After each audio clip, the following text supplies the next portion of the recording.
चलिए दोस्तों, चालू करते हैं आज का और एक ज़बरदस्त मसालेदार गरम गरम ताज़ा खबर के साथ। और दोस्तों बता देना चाहता हूँ, माय गॉड, वीडियो में इतना लेट की वीडियो आ रहा है, पूछिए मत। क्योंकि मेरी जो तबीयत है वो बहुत ही ख़राब थी और मेरे जो इधर मौसम का बहुत दोस्तों ख़राब है। यानी सुबह से दोपहर तक सब कुछ ठीक है, लेकिन दोपहर के बाद शाम से इतना बारिश आ जाते हैं, मतलब वीडियो शूट करना नहीं सकते। तो आज थोड़ा वो जो मौसम है अच्छी है, इसलिए वीडियो बना रहा हूँ।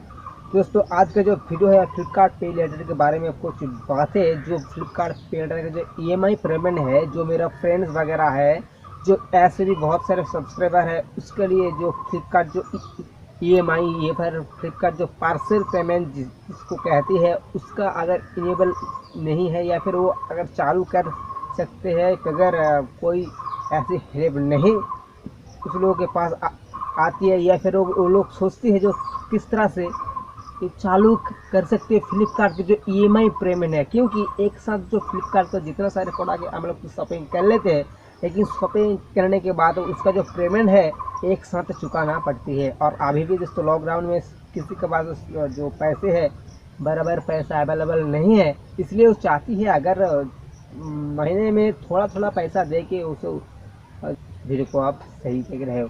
हेलो गाइस, मेरा नाम है गोविंदो और आप देख रहे हैं टेक्निकल नेधुआ। चलिए शुरू करते हैं।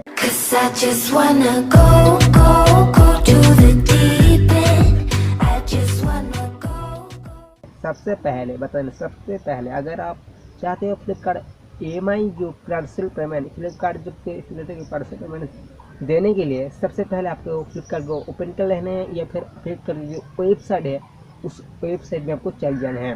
फ्लिपकार्ट जो वेबसाइट में जाने के बाद आपको एक कोना में थर्ड मेनू का जो आइकन है उसके ऊपर क्लिक करिए। उसके ऊपर क्लिक करने के बाद नीचे स्क्रॉल करके चले जाना है।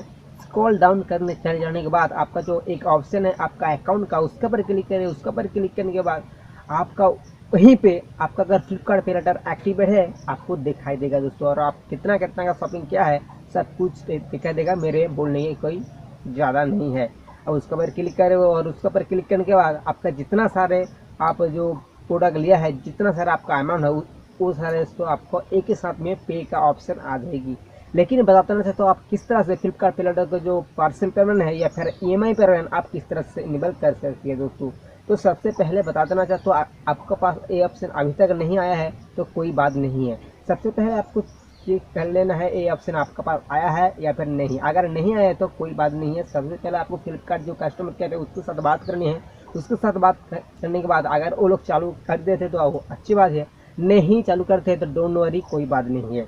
अगर आपका जो पार्सल पेमेंट का जो पेमेंट का डेट है, अगर एक जो मतलब इसका जो महीना, इसका जो बाद जो महीना आते हैं अगस्त मंथ का, अगर मान लीजिए 1 तारीख को आपको उसका फ्लिपकार्ट पे पेमेंट का पैसा देना है, आप उसको 1 तारीख नहीं, उसका जो डेट रहती है 5 तारीख, ठीक है, 5 तारीख से आप उसका पैसा दे सकती हो।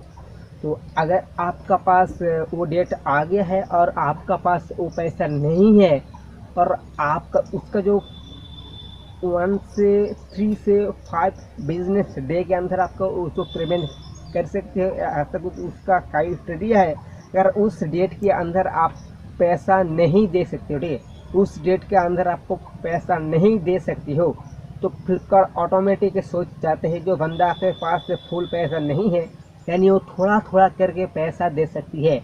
इसलिए आपको क्या करना पड़ती है, वो लोग अगर आप 1 तारीख से पैसा नहीं दे सकते, वो लोग आपका अकाउंट में वो अपडेट कर देती है। जो फ्लिपकार्ट पार्सल यानी फ्लिपकार्ट EMI का जो ऑप्शन है वो दे देती है दोस्तों, और आप आसान तरीके से उसको थोड़ा थोड़ा पैसा चुका सकती है। तो यही था आज का कोई वीडियो में ट्रिक, और मतलब ट्रिक समझते हो या फिर आपका जो हेल्प है दोनों है दोस्तों।